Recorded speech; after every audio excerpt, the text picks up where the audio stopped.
Hello and welcome to the Healthcare Today podcast. Our guest today is Steve Roest, CEO and co-founder of PocDoc, a rapidly scaling health technology company working with NHS partners and major pharmacy retailers across the UK. Today we're talking about the trials and tribulations of scaling a health tech company inside one of the most complex health systems in the world, the NHS. We'll be talking about the real mistakes founders make and how preventative care can tackle health inequalities. You've worked with the NHS at scale. What do founders most often get wrong when they try to bring innovation into the NHS? And to your mind, what should they do instead? PocDoc very early focused on the NHS as a major opportunity for us because the cost of not doing prevention, as well as the benefits of doing prevention correctly, fit in the same side of the ledger. So cardiovascular disease prevention, type 2 diabetes prevention, and chronic kidney disease prevention. That was why we focused so much of our time and effort on the NHS in its widest sense. So I think obviously we would consider ourselves in the process of scaling through the NHS. There's a huge amount more. Obviously, we've had really good successes and we're really grateful to all of our NHS partners for helping us and supporting us, but we've got so much further to go. That being said, some of the things that I say on my own Last Friday Club, where on the last Friday of every month, I give up my time to help other founders for free. Some of the things that consistently come through with that. The first thing is that there's still a perception that people believe there is the NHS, as in that there is one office that people can go to, and that office will provide all the answers and will provide you with contracts and so on and so forth. Sometimes people think that's like a national level. So you go to NHS England, for example, or whatever. But actually the reality is, as we know, is really that the NHS is a huge spectrum of different organizations, regionals, locals, providers. And actually, although national, central is sort of vanity, actually the sanity is building up regionally. So I think that's really one thing that we really benefited from was going regional first. I think the other thing is that we very early on decided that we would focus to begin with outside of London. We love London. London's great, don't get me wrong, but we felt by going out to some of the more far-flung places like Cumbria or the Southwest, the Midlands, Greater Manchester, Lincolnshire, that actually we would be able to scale faster. For founders listening who are currently in that pilot purgatory, lots of small trials, no real scale, what's the biggest single mindset shift you feel that they should make? It's a great question. And again, another one I get regularly when I do my Last Friday Club. I interact a lot with the Health Innovation Network. I speak at their events regularly, and they've been amazing. I think just to set the scene a little bit, because I also feel like there is sort of accepted wisdom at play here around this question often. I think there's some key things that any business needs to get right. So if we go right back to basics, just because you've developed something innovative or novel, that is not an excuse to ignore all of the basics of building a business. That does not give you the right to succeed without any of the other basics, up to and including a sales proposition, a commercial offer, individuals to go out and take that out there, an understanding of having to solve real customer problems, understanding how to actually go and speak to potential customers and listen and learn and bring that feedback back in to then be able to co-design or develop your product alongside it. All of that, I think, is really helpful background mood music, because if you're at the point where you're already in the market and you're struggling to quote unquote sell for the NHS, it may be that you've not done a lot of that stuff initially. So a lot of the kind of higher profile instances of businesses that have sort of struggled, there's some consistency there, I feel like, where they've not really listened or not really focused on solving the true customer problem, or not really or are focused on solving a problem that the system itself has not said that it has. I'm a big believer in going right back to basics. So before you talk about pilots or phase ones or anything like that, let's be very clear that what you're doing reflects a problem that the system, the NHS, the wider healthcare system, has said that it is prioritizing and is already spending money on to solve in a way that hopefully is suboptimal, that you can come in and point to and say, look, you're already doing this and spending this on it, but we can make it faster, better, cheaper, with better patient care. So if that's where you are, that's a great place to be.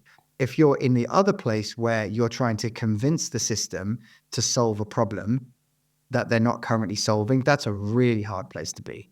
So with PocDoc, where we really focused on was the cardiovascular disease prevention pathway, the type 2 diabetes pathway, and chronic kidney disease pathway, and basically said, we can do this entire pathway faster, cheaper, and enabling you to deliver it outside of traditional bricks and mortar locations, which is what you, the system, is saying that you're prioritizing. So we can deliver the same level of care in locations and in communities where you are struggling to deliver that, and do it faster and do it with great health economics. So to come back around to your original question, phase one pilots and things like that, there will always be a phase one on anything. I don't like using the word pilot. I like using the term phase one, because phase one implies there's a phase two. And that mentality, I believe, is important. I think what you're kind of alluding to in that question is that people go into a phase one pilot in good faith, deliver the pilot, maybe they underprice the pilot or phase one because they want to get it, because they've been told that it's going to lead to good things, and then those good things never appear. I think that that's what this term pilotitis refers to, really. I've consistently said across the whole innovation space within the NHS, which is obviously, there's lots of different things going on. If I could wave a magic wand, the one thing that I would focus a huge amount of time, effort, and capital on is helping businesses that have delivered really good phase ones into scaling into phase twos and threes. I think the system currently does a really good job of encouraging phase one projects. The health innovation networks do a really good job. ICBs do a really good job. Community pharmacies pretty good at it. GPs are great at it, right? I mean, they basically did phase ones for all of this ambient voice, pretty much. I mean, that was all from there. Where the UK system really struggles is in this transition from a phase one into a phase two, into a phase three, and then into business as usual. And that's really been the main challenge of how we've been building our world-class B2B health sales engine, is to be able to do that consistently at scale while delivering really great outcomes. So that would be how I would answer that question. As you said, PocDoc is shifting care from hospitals into communities, pharmacies, workplaces, even homes. What does that actually look like on a Tuesday morning for a real patient? It's a great question. A huge amount of literature from the healthcare system, the Department of Health, government, etc., not just in the UK, but the equivalent in every single country, made it really clear that bricks and mortar institutions do a really good job, but that isn't closing the gap. In fact, the gap's getting wider on all kinds of different diseases, not just cardiovascular disease. So we set about building a product and service and digital platform that could deliver the prevention pathway outside of a GP surgery. Now, actually, latterly, we've started to work with GPs to help them deliver the health check, to use our technology because it can be done faster and it's integrated with the patient record. But for the purposes of this, let's talk about everything happening in communities or neighborhoods. So we have three strands, or we talk about three strands: communities, workplaces, and homes. So in communities, together with our NHS partners and our community pharmacy partners, we've developed a really great toolbox of how to deploy across a multiple range of settings. So we've developed a really deep expertise, the ability to upskill community workers across community pharmacy, religious institutions. So mosques and temples, believe it or not, are actually some of our highest engagement verticals. Community centers, all kinds of other things within that community setting.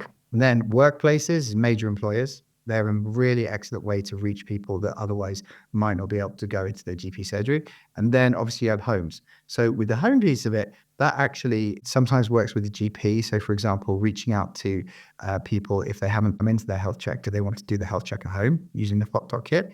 And it might even be a workplace offering the workers the chance to do it at home if they're on shift-based work, for example. So in effect, when we deploy in a region, we deploy a blended hybrid model with the sole goal of trying to find as many undiagnosed, high-risk, untreated patients as we possibly can, and then directing them through the platform. So we integrate directly with the NHS risk engine through API. We're the only company in the UK to have that. We integrate into the patient record directly through GP Connect. We're the only UK company of our kind to have that integration. And then we can actually now connect through the digital platform. Any high-risk patients can be connected directly into a treatment service. So within 11 to 12 minutes, someone can deliver or do themselves the equivalent of the NHS health check at home or in a community setting or at work. So it really depends, to your point around a Tuesday morning. It depends in that location. It could be that they walk down the road past their pharmacy and they want to pop in for their health check. It could be that at their work, they receive an email from the health and wellbeing services that says, would you like to do your health check at home today? For example, click here. And that would take them through to a simple single click order page. And we would fulfill that order within 24 hours in the UK, for example. Or it could be if they're a Muslim, they might go to their mosque for Friday prayers, and there would be a community services team there able to run health checks, for example, or all of the above. Looking at preventative healthcare, how do you make the economics work? The health economics on prevention are beyond clear. So even before PocDoc started, there was huge amounts of evidence in the system, both in the UK and globally, of the amazing health economics around cardiovascular disease prevention and type 2 diabetes prevention. We've been on a journey where we've actually co-developed our own health economic models with the NHS, so co-authored by the NHS, particularly focused on communities, workplaces, and homes. So our health economic model, which is currently in a peer review journal review process, is actually the leading health economic model for community-based prevention, by virtue of being the only one, but it's still the leading, which we're proud of. And the reality is there are billions of pounds in the system focused on prevention in the broadest sense. It's a really, really growing market, and there is no lack of funding and there is no lack of will. The issue that you're alluding to, which I think is real, is that prevention is a broad church. And so whereas the system is very good at buying a medicine and a particular volume of a medicine, that is a specific SKU, if you want to use a retail language, we have this many in stock of this particular medicine. Actually, prevention is a much broader church with much broader aims, with much broader set of inputs. Now, the lucky thing is for the UK is that the NICE guidelines around prevention are extremely clear. And so building something that can take that pathway and deliver it in lots of different care settings is actually quite easy, and has been actually really beneficial to seeking funding. I think what we're now seeing, or what PocDoc's certainly seeing, is that systems understand that prevention is not just about preventing disease and early mortality, which it is, it's also a lever of economic growth. So when we're focused on workforce, on GDP growth, on productivity, CVD prevention and type 2 diabetes prevention are really big levers that we can pull to actually get more people to stay in work, to be more active, to be more productive. So it's these two levers, and that unlocks significantly more funding at a regional level. And so the drive towards population health management has really unlocked potentially billions of pounds worth of funding for prevention. I think the key thing here, which I do think gets missed sometimes, particularly by innovators, is that the system will not deploy billions of pounds for a test. That won't happen. What will happen is it will deploy billions of pounds to deliver pathways entirely at scale if the health economics can show that the delivery of that pathway in a particular way, using a particular set of technologies, including or not including PocDoc, doesn't really matter, can save the system huge amounts of downstream cost and save lives and improve patient care. So it's not about whether or not you've built a test or not built a test. It's more about, are you able to have a pathway level systemic change conversation, because that's what the system needs, and that's what will unlock, or is already unlocking, this population health scale funding. I also think the flip side of that is one of the reasons why historically, that it's been shifting now for 5 to 7 years, historically, one of the reasons why it's been difficult to deploy capital NHS spending in and around the prevention space is the technologies to do screening outside of a GP surgery were extremely poor, really expensive, clunky, large-scale readers, analytic units that were extremely expensive, extremely fragile, didn't integrate with Risk Engine, didn't integrate with the patient record, obviously could not be deployed in community settings like mosques and temples and pharmacies and farmers markets and all these type of places that our technology, we deliberately designed to be deployable, doesn't integrate to the patient record, doesn't have a pathway platform that can then actually stratify the results or provide the person with onward care, things like that. i.e., really what the technology was able to do was generate test results outside of a GP surgery. That is a tiny sliver of the prevention problem. Let's talk about tackling health inequalities through accessible screening. Where have you seen the biggest gap between who needs screening and who actually gets it? And how does PocDoc close that gap? The best example of this, and I give huge credit to the Department of Health and NHS England for this program, is the NHS Health Check. So it's a great program, well executed, well thought through. However, we all know the uptake is extremely mixed. And even in areas where there is uptake, there's a tendency for the worried well or the wealthier and healthier people who can, for example, afford to take time off for 2 or 3 appointments that it takes to deliver the health check. They can afford to take that time off between 9 to 5 on a weekday. In some areas, particularly areas where the community is considered to be suffering from health inequality, the uptake of the NHS health check can be as low as 10% in the eligible population. So I think that's a really good example of a really good program, a really good accessible program. Every 40-year-old to 74-year-old can get a full cardiometabolic screening and be provided with access to onward care. But why is the uptake so spotty? We would argue, and this is why our technology has been used at scale to deliver this, is that actually it's not about the program itself. The program itself is correct. It's really about how can you deploy the program at scale outside of a bricks and mortar institution, because the individuals that are most at risk that you most want to find are some of the least likely people, for a variety of reasons, to want to go into a particular location. So we've co-authored a paper with NHS North East North Cumbria of some work that we did up there, which was focused on faith-based groups who, for a variety of reasons, did not want to go and interact with their GP primary care service. And we upskilled the community workers to deliver the Healthy Heart Check program in a setting that those women felt comfortable being screened in. And actually, we found that 75% of them had never had a health check before, and 68% of them were at extremely high risk of a heart attack or stroke. Now, if we hadn't have been able to deliver that with our NHS partners, those women would continue to be untested, high risk, and untreated. And that's just a one microcosm. This is happening in hundreds, if not thousands, of locations and communities across the UK. And I think that what we've seen certainly is that NHS systems and partners have recognized this and are really trying to deploy funding and programs to address this, while also continuing, quite rightly, to support GPs who do a great job of delivering the health check. I'll give you a really good example. In Cambridgeshire, we have been used in one of the largest GP surgeries in the region to offer a home-based version of the NHS health check. So if you can't come in for your NHS health check, or if you don't want to, and we're talking about a set of serial non-responders who have never responded to the health check invite, the surgeon sent them an SMS which said, if you would like to come in for your health check, please click here to book. Or if you prefer to do a health check at home, please click here. We got 80% uptake off of that campaign of a group of people that over 5 or 6 years had never responded to health check invites. So that's just another example of how actually this is about the technology and the deployment. I've never believed that people don't care about their health.